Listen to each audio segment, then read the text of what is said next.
Hello दोस्तों। तो कैसा आप सभी लोग। और आज के इस सीरीज़ के अंदर मतलब कि मैं अभी से एक सीरीज़ स्टार्ट करने जा रहा हूँ जिसके अंदर हम लिनक्स ऑपरेटिंग सिस्टम्स की बात करेंगे। ठीक है। तो पहली चीज़ मैं आपको क्लियर करना चाहता हूँ कि लिनक्स ऑपरेटिंग सिस्टम्स हम प्रोग्रामर्स के लिए क्यों यूज़ होती हैं। देखो, एक चाहे वो प्रोग्रामर हो, चाहे वो हैकर हो, चाहे कोई भी हो, अगर आप कंप्यूटर सिस्टम से बिलोंग करते हो, अगर आपका एडमिनिस्ट्रेटर वर्क भी है, तो भी आपको कहीं ना कहीं ऐसा लगता होगा कि यार विंडोज़ ऑपरेटिंग सिस्टम्स के अलावा भी काफ़ी सारे ऑपरेटिंग सिस्टम्स मार्केट में प्रेजेंट है, तो हम उनका इस्तेमाल क्यों नहीं कर पाते हैं। एग्जैक्टली जब आप प्रोग्रामर के बैकग्राउंड से देखते हो तो मैं आपको हाईली रिकमेंड करता हूँ कि अगर आपको मतलब अगर आप कंप्यूटर वर्ल्ड में आ ही रहे हो तो आपको लिनक्स ऑपरेटिंग सिस्टम्स का नॉलेज होना ही चाहिए। अब मैं इसलिए रिकमेंड कर रहा हूँ क्योंकि जो वेब डेवलपमेंट का वर्क होता है, जो आप AWS सर्विसेज होती है, जो कि क्लाउड कंप्यूटिंग सर्विसेज होती है, गूगल क्लाउड सर्विसेज होती है, तो जितनी भी सर्विसेज होती है वो काफ़ी तौर पे उबंटू या फिर किसी भी और लिनक्स ऑपरेटिंग सिस्टम्स के लिए यूज़ होती है। ठीक है। तो अब मैं थोड़ा सा यहाँ पे बड़ा कर देता हूँ मुझे वह के, तो जिससे कि आप काफ़ी अच्छी तरीके से मुझे समझ पाएंगे कि मैं असल में कहना क्या चाह रहा हूँ। ठीक है। तो पहली चीज़, हर एक प्रोग्रामर के लिए लिनक्स ऑपरेटिंग सिस्टम्स का आना बहुत ज़रूरी है। लिनक्स ऑपरेटिंग सिस्टम्स में टर्मिनल होता है, तो टर्मिनल लिनक्स ऑपरेटिंग सिस्टम्स का एक मेन पार्ट होता है जो कि काफ़ी पावरफुल होता है, जहाँ पे आप सारे टास्क कर देते हो। आज की डेट में अगर आप कोई भी प्रोजेक्ट बना रहे हो, चाहे वो Vue.js से हो, चाहे वो React.js से हो, चाहे वो Django से हो, आपको टर्मिनल से काफ़ी ज़्यादा इंटरेक्ट करने में हेल्प होती है। मतलब कि आपको कमांड देनी पड़ती है कि क्रिएट अ न्यू प्रोजेक्ट। तो वैसे ही अगर आप टर्मिनल से कनेक्टेड नहीं हो तो ये चीज़ आपके लिए काफ़ी मतलब आप नहीं समझ पाओगे या फिर आपको काफ़ी डिफ़िकल्ट रहेगा। तो प्रोजेक्ट बेसिस पे अगर आप देखा जाए तो आपको लिनक्स ऑपरेटिंग सिस्टम्स का नॉलेज होना बहुत ज़रूरी है। ठीक है। तो अब मैं जो ये जो सिस्टम में स्टार्ट करने जा रहा हूँ, ये जो मैं सीरीज स्टार्ट करने जा रहा हूँ, ये सिर्फ प्रोग्रामर्स के लिए नहीं है। अगर आप इथिकल हैकर बनना चाहते हो तो आप ये समझते हो कि मुझे अगर काल लिनक्स आता है तो बहुत कुछ आता है, तो ऐसा नहीं है।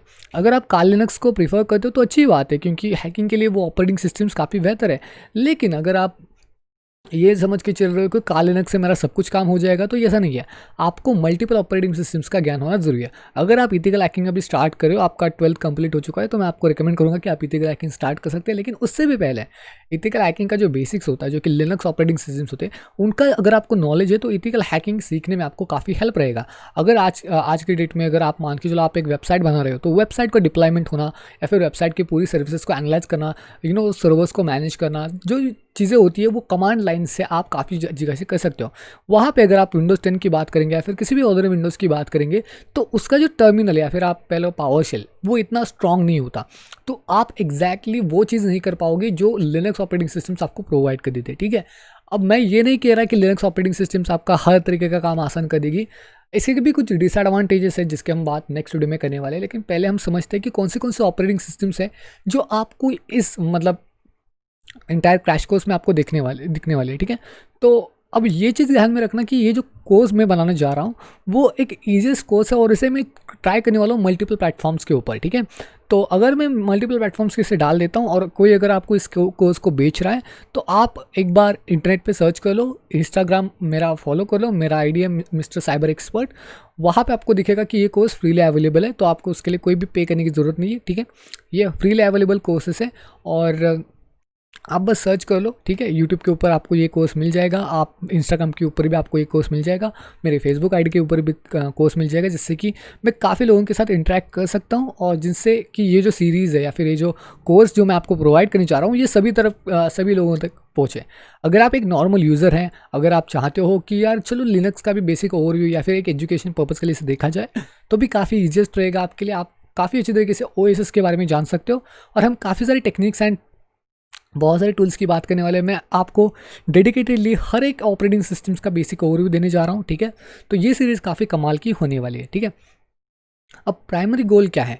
अब प्राइमरी गोल ये है कि अगर आप database management, AWS services, cloud computing और बहुत सारी चीज़ों के बारे में बात करें, तो ये जो एडवांस चीज़ें होती है जो कि एक पर्टिकुलर लिनक्स पे बेस्ड होती है। अब देखो, पहली बात तो ये है कि काफ़ी सारे ओएस मार्केट में प्रेजेंट है। लिनक्स के ओएस ले लो, फेडोरा है, रेड हैट है, उबंटू है, पैरेट ओएस है, कार्ल लिनक्स है, व्हाट काफ़ी सारे ऑपरेटिंग सिस्टम है, सेंटोस ओएस है, जिसके आप देख सकते हो। और अगर मैं गूगल पे जाके सर्च कर लूँ ना कि what different types of Linux OSes, तो आपको बहुत सारे नाम मिल जाएंगे। अब यहाँ पे तो आप देख ही सकते हो कि काफ़ी सारे नाम यहाँ पे आ रहे हैं। लिनक्स मिंड्रावा, बहुत सारे नाम सारे। तो एग्जैक्टली हम जो है वो हर एक को टच नहीं कर सकते, राइट। लेकिन मैं कोशिश करने वाला हूँ जितना हो सकेगा उतना मैं आपको इन डिटेल जाने की कोशिश करूँगा, जिससे कि आपको हर एक ऑपरेटिंग सिस्टम्स का बेसिक ओवरव्यू मिल जाएगा, बेसिक उनका वर्क मिल जाएगा और आप काफ़ी अच्छी तरीके से इसे यूज़ कर सकते हैं। अब बात कर लेते हैं कि जो मैंने आपको बताया कि डेटाबेस और AWS की जितनी भी एडवांस सर्वर्स है, उनके लिए काफ़ी तौर पे काफ़ी लोग 3 ऑपरेटिंग सिस्टम्स को प्रीफर करते हैं। और ये मैं प्रोफेशनली बात कर रहा हूँ कि अगर आप उसे प्रोफेशनली करना चाहते हो और आप as a developer, as a manager और डेवऑप्स इंजीनियर, आप कोई भी हो, जब आप एडवांस लेवल तक की बात कर रहे हो तो आपको 3 ऑपरेटिंग सिस्टम्स का ज्ञान होना, या फिर आप यूँ कह लो कि सही में उनके इन डेप्थ नॉलेज होना बहुत ज़रूरी है। अब मैं बात कर रहा हूँ उबंटू की, ठीक है। तो पहले बात कर लेते हैं उबंटू की। Ubuntu is a free operating systems और ये फ्रीली अवेलेबल है। आप देख सकते हो इंटरप्राइज एडिक्शन इसका, वो भी फ्री है। कुबरनेटिस, अगर आप इस टाइप से हो कि आपको वेब डिप्लॉयमेंट या फिर वेब एनालिसिस में काफ़ी इंटरेस्ट है, आप देख सकते हो यहाँ पे कि जो चीज़ें हैं वो आर्टिफिशियल इंटेलिजेंस, मशीन लर्निंग के जितने भी फ्रेमवर्क्स हैं, आपको इनके साथ खेलना है तो ऑब्वियसली आपको जाना पड़ेगा इंटरप्राइज एडिक्शन के ऊपर, जो कि कुबरनेटिस, ओके। ओपन स्टैक के मतलब होता है कि अगर आप उसे मल्टीपल थिंग्स में कन्वर्ट करना चाहते हो, लाइक कि सभी तरीके का वर्क करना चाहते हो, डिज़ाइन, फीचर्स, मैनेजमेंट, ये बेसिकली ग्राफिकल यूज़र इंटरफेस की बात होती है, तो उस टाइम पे ओपन स्टैक आपको हेल्प करेगा, ठीक है। और इंटरनेट ऑफ थिंग्स मतलब कि आप काफ़ी सारे ऐसे डिवाइसेस को इंटरेक्ट करना चाहते हो। अब देखो मैं यहाँ पे इसको थोड़ा सा स्मॉल कर लेता हूँ, ठीक है। अब मान के चलो कि आप काफ़ी सारे ऐसे डिवाइसेस को इंटरनेट के करना चाहते हो। आज की डेट में आपको पता होगा कि चाहे आप घर के बाहर हो तो आप घर के अंदर का AC, बल्ब जो भी है बंद कर सकते हो। तो उस तरीके की जो चीज़ें होती है वो इंटरनेट ऑफ थिंग्स में होती है। तो इंटरनेट ऑफ थिंग्स में अगर आपका पर्सनल इंटरेस्ट है, रोबोटिक्स में आपको इंटरेस्ट है, तो आपको इंटरनेट ऑफ थिंग्स के लिए बिल्ड उबंटू जो है अलग से मिलता है, ठीक है। तो आप यहाँ पे देख सकते हो build your IoT on Ubuntu, ठीक है। तो मतलब उबंटू उसके लिए भी बना हुआ है, तो आपको ये डिफरेंट तरीके से मिल जाएगा। अब सपोर्ट के ऊपर भी आपको थोड़ा बहुत सा मिल जाएगा, लेकिन एक चीज़ का यहाँ पे ध्यान रखना कि जो ऑपरेटिंग सिस्टम्स लिनक्स के अंदर होती है वो काफ़ी हद तक जो है डिफरेंट होती है। मतलब कि आप मान के चलो कि विंडोज़ 10 है, तो विंडोज़ 10 के लिए जो मतलब बहुत सारे यूज़र्स जो है, बहुत सारे इंजीनियर्स आपको ट्राई करते हैं, हर तरीके का ड्राइवर आपके लिए प्रेजेंट कर देते हैं। लेकिन उबंटू के अंदर ऐसा नहीं होता। उबंटू के अंदर जो आपको ड्राइवर्स मिलते हैं वो ऑब्वियसली काफ़ी पुराने मिलते हैं। तो आप वायर्ड माउस का इस्तेमाल कर सकते हो। मैं वायरलेस का इस्तेमाल कर रहा हूँ क्योंकि मैं इसे वर्चुअल मशीन के अंदर टेस्ट करने वाला हूँ। आप एक बेसिक कीबोर्ड का इस्तेमाल कर सकते हो, ये कंप्लीट लैब के ऊपर है। तो आपको बेसिक चीज़ों को ध्यान में रखना है। अगर आप एडवांस लेवल तक के लिए आप एक मैक यूज़र हो तो मान के चलो कि आपके पास एक वायरलेस कंप्यूटर है, मतलब वायरलेस माउस है, तो वो उसके ड्राइवर्स काफ़ी तौर पे कम टाइप पे प्रेजेंटेड होते हैं उबंटू के अंदर, ठीक है। तो इससे आपका नुकसान हो जाएगा, ठीक है। तो मतलब आप जो है उसे यूज़ नहीं कर पाओगे, ठीक है। तो आपको क्या करना है, आपको बस बेसिक माउस और बेसिक एक कीबोर्ड लेना है जिससे कि आप इंटरेक्ट कर पाएंगे सभी तरीके के ड्राइवर्स के रिलेटेड, और आप इसे काफ़ी अच्छी तरीके से यूज़ कर पाएंगे, ठीक है। अब बात कर लेते हैं डेवलपर कम्युनिटी की। उबंटू के अंदर भी एक डेवलपर कम्युनिटी है जिसके अंदर आप काफ़ी कुछ चीज़ें सीख सकते हो। लाइक कि अगर आप एक बिगिनर हो तो आपको डेवलपमेंट के ऊपर बहुत ज़्यादा फोकस करना चाहिए, और मैं रिकमेंड करूँगा कि आप डेवलपमेंट के ऊपर जाओ, ठीक है। और डेवलप ऑफ विथ उबंटू जो है उसको डाउनलोड कर लो, ठीक है। अब मैं आपको इंस्टॉलेशन प्रोसेस भी बताने वाला हूँ, मतलब काफ़ी सारी चीज़ों की हम बात करने वाले हैं, इसको कैसे डाउनलोड करना है, कैसे को क्या करना है, ठीक है। तो डोंट वरी अबाउट इट, मैं बस कोशिश करने वाला हूँ कि आपको जितना हो सके उतना अच्छी तरीके से बता दूँ, ठीक है। और अब आप देख सकते हो डेवलप मतलब कि आर्टिफिशियल इंटेलिजेंस, मशीन लर्निंग्स के लिए भी उबंटू है। तो जैसे आप एडवांस करते चले जाओगे तो आपको पता चल जाएगा कि वहाँ पे काफ़ी ऐसी चीज़ें जो आप सीख सकते हो, जो आप कर सकते हो, और बहुत सारी ऐसी चीज़ें हैं, ठीक है। तो काफ़ी तौर पे उबंटू जो है हर तरीके के मटेरियल के लिए यूज़ होता है, ओके।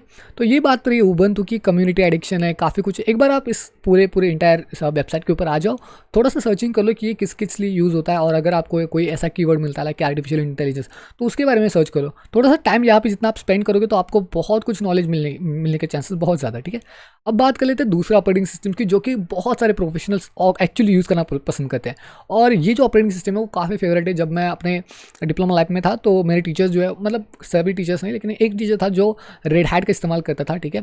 तो मैंने उनसे कहा, मैंने उनके मैसेज किया कि सर मुझे भी रेड हैट का इस्तेमाल करना है। तो कुछ दिक्कत आ रही थी मुझे रेड हैट को इंस्टॉल करने में, तो ऑब्वियसली यार मैं ऐसे नहीं कर पाया। लेकिन कोई नहीं, मैं आपको एक ट्रिक बताऊंगा जिसकी मदद से जो है आप रेड हैट का इस्तेमाल कर पाएंगे। अगर आपके पास, आपको पता होगा रॉस्बेरी पाई नाम का एक चीज़ है। रॉस्बेरी पाई में इनबिल्ट जो है, मेरा माइक हिल रहेगा रॉस्बेरी पाई के अंदर जो है आपको एक इनबिल्ट रेड हैट मिल जाता है, तो आप ऐसे यूज़ कर सकते हो। लेकिन रेड हैट के लिए भी एक अल्टरनेटिव है जिसकी मैं बात यहाँ पे करने वाला हूँ, वेट फॉर इट। अब रेड हैट एक ऐसे ऑपरेटिंग सिस्टम है जो आपको फ्रीली सब कुछ प्रोवाइड नहीं करते। आप देख सकते हो कि रेड हैट के अंदर जो है काफ़ी सारे डेटाबेसेस प्रेजेंटेड है, वो आपके लिए मतलब डेवलपमेंट पर्पज़ के लिए यूज़ कर लो, कुबरनेटीज़ के लिए यूज़ कर लो, वेब डिप्लॉयमेंट के लिए यूज़ कर लो, सर्वर्स मैनेजमेंट के लिए यूज़ कर लो, काफ़ी सारी चीज़ें इसके अंदर प्रेजेंट है। लेकिन अगर आपको उनके लिए यूज़ करना है तो ऑब्वियसली आपको पे करना पड़ेगा। रेड हैट एक सपोर्टिंग सिस्टम है जो कि ओपन सोर्स, पहली बात तो नहीं है, तो आपको उसके लिए पे करना पड़ेगा। और जैसे आप थोड़ा बहुत सब इसके लिए पे कर देते हो तो आपको काफ़ी जगह सा सपोर्ट मिल जाएगा। अगर आप अफोर्ड कर सकते हो तो अफोर्ड कर लो, ठीक है। मतलब काफ़ी ऐसी चीज़ें जो आप समझ सकते हो इसके अंदर, काफ़ी बेहतर तरीके से आपको ये बता देते हैं कि आपके लिए क्या ज़रूरी है क्या नहीं है। मतलब अच्छी खासा रेड हैट है। मैं आपको रेड हैट का बेसिक ओवरव्यू नहीं देने वाला क्योंकि मुझे पर्सनली रेड हैट इतना पसंद नहीं आया। जब मैंने इसको इंस्टॉल किया मतलब काफ़ी मुझे एफर्ट्स लगाने पड़े, और जब मैंने इसको इंस्टॉल किया तो ऑब्वियसली मुझे ये पसंद नहीं आया। तो मैं इसके बारे में नहीं बताने वाला ज़्यादातर, लेकिन इसका एक अल्टरनेटिव है जिसका नाम है सेंटोस ओएस। अब बेसिकली ये जो है ना एक ओपन सोर्स है और ये बिल्कुल रेड हैट का ही नकल है, लेकिन थोड़े बहुत से इसके अंदर भी चीज़ें हैं जो आपको जाननी ज़रूरी पड़ेगी।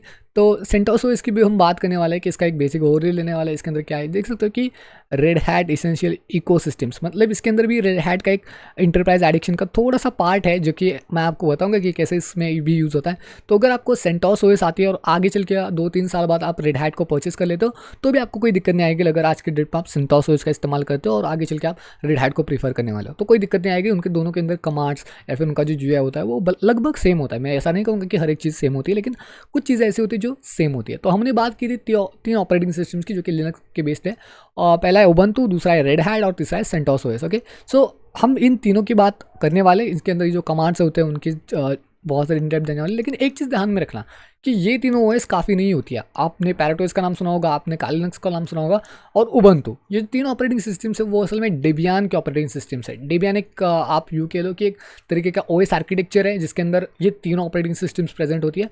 तो रेड हैट एक फेडोरा ऑपरेटिंग सिस्टम है जो कि आपको काफ़ी अच्छे तरीके से वैल्यू प्रोवाइड करती है। और फेडोरा एक भी एक ऑपरेटिंग सिस्टम से अगर आप चाहो तो इसे सर्च कर सकते हो और आपको पता चल जाएगा कि फेडोरा क्या है।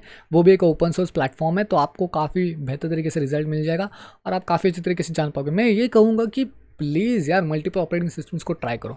अब सेंटोस ओएस की जैसे मैंने बात की कि सेंटोस ओएस भी काफ़ी अच्छी तरीके से है, तो हम इसे फिलहाल के लिए डाउनलोड कर लेते हैं कि कैसे इसको डाउनलोड करना है ये मैं आपको बताऊँ। देख सकते हो कि CentOS OS Linux DVD ISO, मुझे आईओएस फाइल ही चाहिए, लेकिन मैं टोरेंट से डाउनलोड करना प्रीफर करता हूँ क्योंकि ऑब्वियसली यार टोरेंट से क्या होता है ना कि स्पीड थोड़ा अच्छा खासा आ जाता है, तो इसलिए मुझे टोरेंट पसंद है। ठीक है, तो मैं यहाँ पे क्लिक कर देता हूँ। एग्जैक्टली मुझे 64 बिट के लिए चाहिए। आप 32 ले सकते हो, आपकी मर्जी है। मतलब ये देख सकते हो कि मुझे आईडी में पूछा गया है, तो मैं इसको स्टार्ट डाउनलोड पे क्लिक करूँगा, लेकिन फिलहाल के लिए मैं इसे पॉज कर रहा हूँ। और ये इसकी साइज़ ज़्यादा नहीं है, आप देख सकते हो कि 600 MB के आसपास इसकी साइज़ है, तो आप डाउनलोड कर सकते हो बिना किसी दिक्कत के। ठीक है, तो ये बहुत जल्दी डाउनलोड हो जाएगा। अगर आपका स्पीड, इंटरनेट का स्पीड अच्छा खासा है तो आप इसे बहुत ही अच्छी तरीके से डाउनलोड कर सकते हो। ओके, ज़्यादा दिक्कत तो नहीं देने वाला, आई होप सो या। तो ठीक है, अब सेंटोस ओएस की भी हमने बात कर ली कि इसको कैसे डाउनलोड करना है। अगर आपको उबंटू डाउनलोड करना है तो मैं आपको बताऊं, आपको जाना है डेवलपर के ऑप्शन के ऊपर। अब मैं यूँ ही कह रहा हूँ कि डेवलपमेंट के अंदर उबंटू को चूज़ कर लो। ठीक है, और जैसे आप उबंटू को चूज़ कर लोगे, गेट उबंटू के ऊपर को क्लिक करना और ये डाउनलोड के लिए पूछा जाएगा। ठीक है, इतना ही है, इतना ज़्यादा कुछ इसमें कुछ डिफरेंट तो है ही नहीं। अगर आपको ये नहीं हो रहा है तो आप देख सकते हो कि यहाँ पे उबंटू डेस्कटॉप के ऊपर आ जाओ 24S and that's it, download के ऊपर आपका आ जाएगा। तो ये बिल्कुल डाउनलोडिंग के लिए शुरुआत हो जाएगी इसकी। ठीक है, thank you for downloading Ubuntu desktop. You are download. अब अगर आपका डाउनलोड ऑटोमेटिकली स्टार्ट नहीं हो रहा है तो ऑब्वियसली आपको यहाँ पे क्लिक करना है। ठीक है, तो चलो मैंने आपको काफ़ी सारी टेक्निक्स बता दी, काफ़ी चीज़ें अपने डिस्कस कर ली इस वीडियो के अंदर। और या ऑपरेटिंग सिस्टम्स क्यों इंपॉर्टेंट है, लिनक्स का डिस्ट्रीब्यूशन क्यों इंपॉर्टेंट है, ये मैंने आपको क्लियर कर दिया। और अगर आपको ये वीडियो पसंद आया है, वीडियो लाइक करना है। अगला वीडियो बहुत जल्द आपके पास पहुंच जाएगा जिसके अंदर हम बात करेंगे इंस्टॉलेशन प्रोसेसेस की। मल्टीपल ऑपरेटिंग सिस्टम्स को इंस्टॉल करने का हमारी खुद की एक लैब बनाएंगे जिसकी मदद से हम एक्जैक्टली जान पाएंगे कि हम किस ऑपरेटिंग सिस्टम्स का हम ज़्यादा इस्तेमाल कर सकते हैं और आगे चल के जो है कितनी भी प्रोसेस हम क्रिएट कर सकते हैं। लेकिन एक चीज़ याद रखना, जब मैं एक ऑपरेटिंग सिस्टम को कैसे इंस्टॉल करना ये मैं बताऊँगा, तो आपको दूसरे ऑपरेटिंग सिस्टम्स को इंस्टॉल भी कैसे करना है वो पता होना चाहिए। मतलब कि मान के चलो मैंने एक ऑपरेटिंग सिस्टम कैसे इंस्टॉल करनी है ये बता दिया, तो आपको खुद को दूसरा ऑपरेटिंग सिस्टम डाउनलोड करनी है और उसको इंस्टॉल करके देखना है। अगर आप फेल हो जाते हो तो कोई दिक्कत नहीं है, उसके लिए भी वीडियो प्रेजेंटेड आ जाएगा। लेकिन अगर आप कहाँ पे अटक जाते हो, तो आप इंटरनेट पे सर्च कर लो, काफ़ी कुछ चीज़ें इंटरनेट पे आपको मिल जाती है। तो मैं आपको रिकमेंड करूँगा कि खुद की सर्चिंग रखो, ठीक है। तो जितने आप खुद की सर्चिंग रखोगे उतना ही आप काफ़ी कुछ गेन कर पाओगे, ठीक है। आई होप कि ना आपको जो सारी डिटेल मैंने आपको बताई वो समझ में आ चुकी है। अगर आपको कोई भी डाउट है regarding to this, then you can ask me to the comment section. अगर आपको ये सीरीज़ पसंद आ रही है, प्लीज़ वीडियो को लाइक करना और कमेंट सेक्शन में आप मुझे सपोर्ट दे सकते हो कि हम मतलब लिनक्स के लिए और वीडियो चाहिए तो मैं और वीडियोज़ भी बना दूंगा, ठीक है। आई होप सो कि आपको पसंद आ रहा है वीडियोज़। और अगर आपको कोई भी डाउट है तो आप कमेंट में पूछ सकते हो। मिलते हैं नेक्स्ट वीडियो में, ओके।